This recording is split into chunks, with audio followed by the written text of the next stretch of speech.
ഹരേ കൃഷ്ണ. ഇന്ന് നമുക്ക് പൂന്താനം കാണിച്ചു തരുന്ന ഒരു കൃഷ്ണകഥയിലൂടെ പോവാം. വളരെ ഭംഗിയുള്ളൊരു ശ്ലോകമാണ്. പൂന്താനത്തിൻ്റെ ശ്രീകൃഷ്ണ കർണാമൃതം എന്ന് പറയുന്ന കൃതിയിലുള്ള ഒരു ശ്ലോകമാണ്.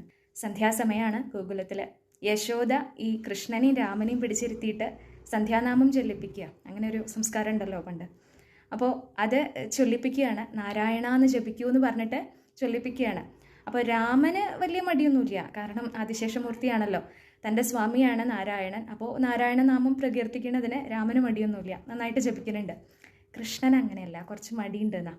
അപ്പോൾ പറയാണ്, നാരായണ എന്നു വിളിക്കാവെന്നാരോമലായി പറയും യശോദ. ജപിക്കൂ ഉണ്ണി, ഭംഗിയായിട്ട് നാരായണനാമം ജപിക്കൂ, നോക്കൂ മടി കൂടാണ്ട് ജപിക്കൂ എന്ന് പറഞ്ഞിട്ട് പറയുകയാണ് കൃഷ്ണനോട്. പക്ഷെ കൃഷ്ണൻ്റെ പ്രതികരണം എങ്ങനെയാ? നാണം കൊണുങ്ങിട്ടു ചിരിക്കുമപ്പോൾ. ഭഗവാൻ ഒരു മടി, ഒരു നാണം. എന്നിട്ട് അങ്ങനെ നാണം കുണുങ്ങിയിട്ട് യശോദേനെ നോക്കി ചിരിക്കുകയാണെന്നാണ്. അതെന്തേ കാരണം നമുക്കറിയാം, യശോദയ്ക്ക് മനസ്സിലാവണില്ല. കാരണം എന്താണ്? നാരായണൻ താനിതു വാസുദേവൻ. കൃഷ്ണൻ ആരാണ്? സാക്ഷാൽ നാരായണൻ തന്നെയാണ്. അത് യശോദാദേവിക്ക് പാവം അറിയില്ല. പക്ഷെ ഭഗവാൻ ഇപ്പോൾ എങ്ങനെയപ്പം ഞാൻ എൻ്റെ നാമം തന്നെ എങ്ങനെ ജപിക്കുക അല്ലേ? നമുക്കുണ്ടാവില്ലേ ഒരു മടി? നമ്മളുടെ തന്നെ കേമത്ത് അങ്ങനെ പറയുമ്പോൾ ഒരു ചമ്മലുണ്ടാവില്ലേ, ഒരു മടി ഉണ്ടാവുമല്ലോ.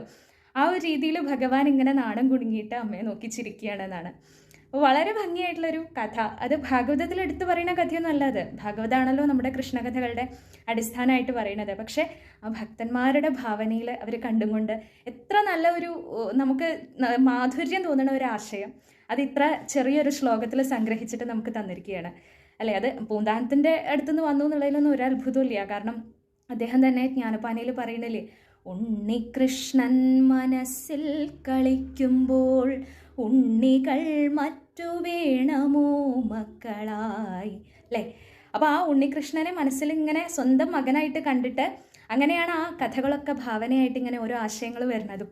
അപ്പോൾ അതിൻ്റെ മാഹാത്മ്യം ഒന്ന് ചിന്തിച്ച് നോക്കൂ. നമ്മളെപ്പോലെയുള്ള ആൾക്കാർക്ക് അത് കേൾക്കുമ്പോഴേക്കും തന്നെ ഭക്തി വർദ്ധിക്കുകയാണ് ചെയ്യുന്നത് അല്ലേ? ഭക്തി എന്ന് പറഞ്ഞാൽ എന്താ? ഭഗവാന്റെ പാദത്തിലെ ഭയമല്ല കേട്ടോ ഭക്തി, ഭഗവാനോടുള്ള പ്രേമാണ് ഭക്തി. ഒരാളോട് നമുക്ക് ഭയം തോന്നുമ്പോൾ മാനസികമായിട്ട് നമ്മൾ അകലല്ലേ ചെയ്യുക.